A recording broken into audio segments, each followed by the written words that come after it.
Well, hello everyone. Welcome, welcome, welcome. Come on in. My name is Felicia, and I am the owner and founder of She Fire Fitness, the compassionate and smart fitness and nutrition coach helping prime time women move with power and purpose throughout life. Well, welcome to August. We are at the beginning of the end of summer, I guess is one way to look at it.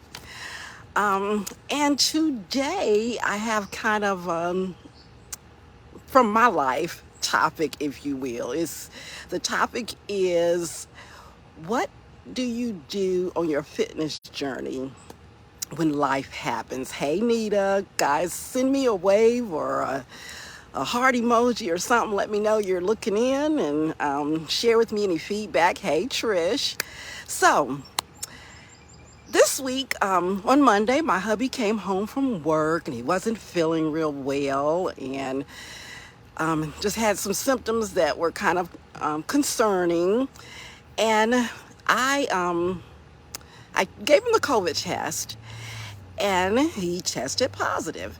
Now, he is in a high risk category, so we had some back and forth to the doctor and got him on the a round of, I think it's Paxlovid, which has been working wonders for him. Praise the Lord. Thank you for doctors. Thank you for medicine. And so he has been recovering very well, doing very well, for which I'm grateful.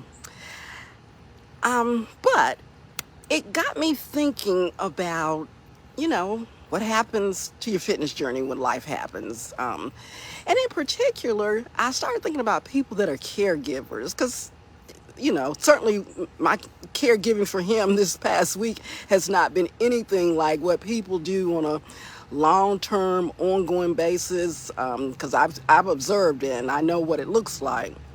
But it made me think about, what do we do when life happens, whether it's an illness or some kind of disruption or, just any number of things. But in particular, caregiving, because it kind of derailed me for a little bit. It changed some things because, I had plans to go to the gym, do this workout, do this, do that, and things changed. So I looked into some statistics regarding caregiving. I want to share these with y'all. And if any of you are caregivers for anyone, if you could, just maybe put that in the chat or just share your experience as well, that would be great. But this survey was started in 1997 by the National Alliance for Caregiving and ARP. And it was updated in 2020, Caregiving in the U.S. And it presents a portrait of unpaid family caregivers. Well, there are nearly 48 million caregivers in that category that are caring for someone over the age of 18. Here are some key findings. Nearly 1 in 5 Americans, and that's 19%, are providing unpaid care to an adult with health or functional needs. Family caregiving spans across all generations, including boomers, Generation X, Gen Z, millennials, and the silent generation. 61 of family caregivers are also working. So that's something to think about. You're taking care of someone full time, but you're also working a job. So, how do you fit in your needs as it relates to your fitness and your wellness and your fitness journey into that? Here's the statistic from this report that was most concerning to me. It said that more Americans, 23%, say caregiving has made their own health worse, up from 17% who said that in 2015. So, you know me, I'm all about fitness and wellness and nutrition and all those sorts of things. And to think, you're taking care of somebody, and which is not surprising that your health might be kind of in a precarious state. So let's talk about what do we need to do when life happens, whether we're caring for somebody or whatever the situation might be. But when life happens, how do we continue on our fitness journey, and maybe even how do we get it started? Well, I'm going to talk about my situation again, just this one little week that I've been in it. So please, I'm not comparing myself to the millions of Americans, 20% that are doing it on an ongoing basis. But I just want to share some things that might be helpful to you. Number one, lean in. Lean into your fitness and to your wellness. We've been talking about self-care. If you recall, we focused on self-care for the month of July, as July is National Self-Care Month. So this, when life happens, you're taking care of somebody, lean into your self-care. It has to do with that thing that we all hear about, like when we're on the airplane and they go through the directions about if something happens, how you are to put on your breathing apparatus first and then you help other people. It's the same thing. We can't help other people. We can't care for other people if we're not caring for ourselves. So really lean in on your fitness and wellness and prioritize it. It's not selfish. Focusing on things like healthy eating, time for decompression. That could be prayer. For me, it's prayer. It's seeking the Lord. It's trusting in the Lord. If that's your jam, then hey, go for it. Prayer, meditation, yoga, but really leaning into what you need to prioritize your self-care. Moving your body, so important.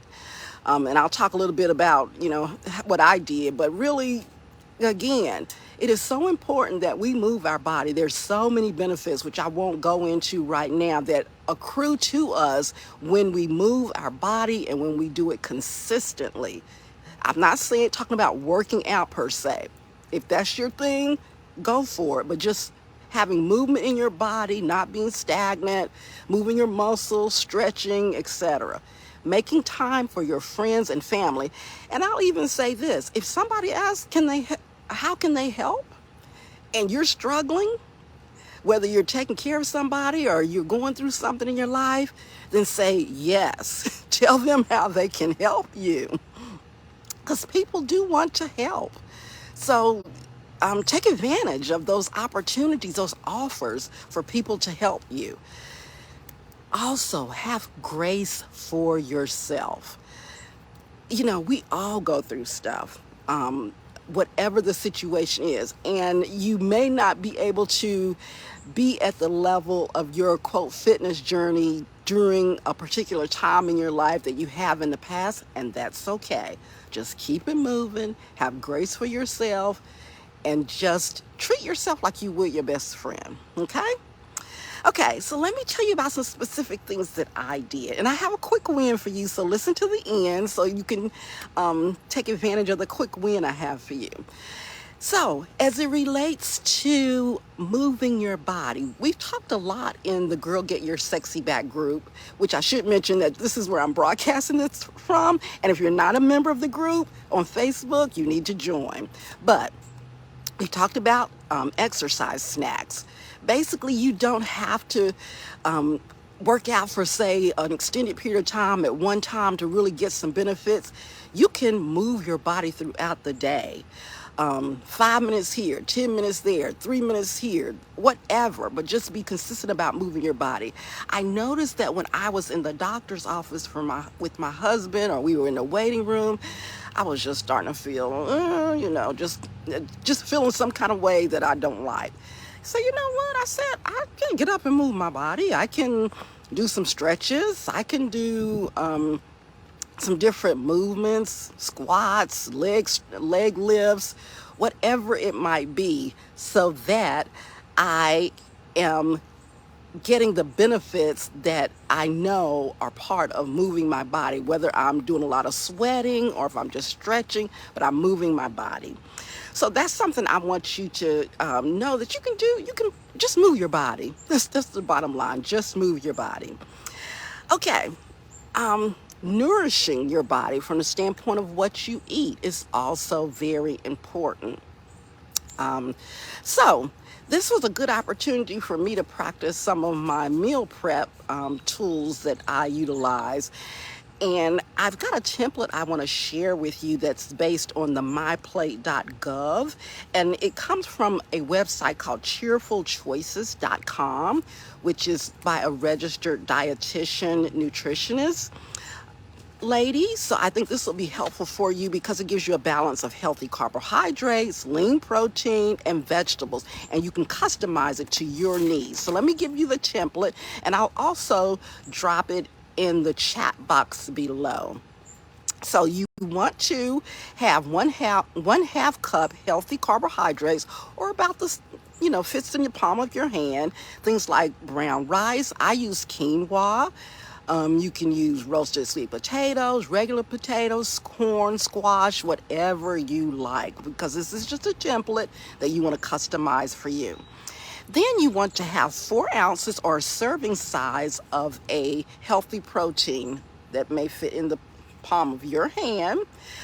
4 ounces or half a cup. I used chicken. I had some chicken breasts that I had from a chicken that I had cooked on Sunday. And you can just cook up a bunch of protein that you like fish, turkey, eggs. I always have some boiled eggs in the fridge. Whatever you like. If you want to do chickpeas, tofu, tempeh, whatever makes sense for you and how you like to eat. You want to have 1 to 2 cups of vegetables, lettuce, broccoli, carrots. Again, this is just a template and you customize it for yourself for the power bowl. And a 4th cup of toppings, things like avocado slices, chopped nuts or seeds, shredded cheese, kimchi, fresh herbs.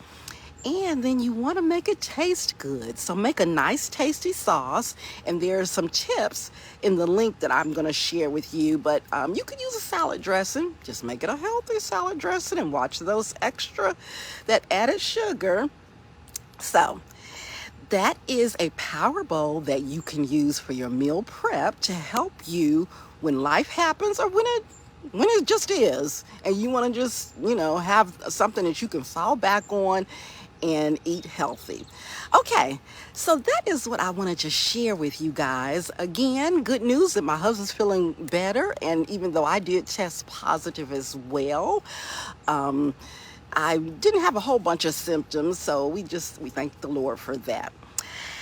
Alrighty, so when life happens, lean in. If you're a caregiver, lean into your fitness and wellness. Make it a priority. It is not selfish. It's something you need to do to take care of yourself so you can take care of others.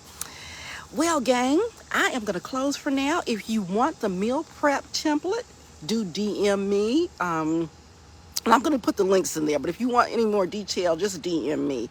And again, I would love to have you be a part of my Girl Get Your Sexy Back group. And I look forward to seeing you guys next time. Have a wonderful, blessed weekend. Bye-bye.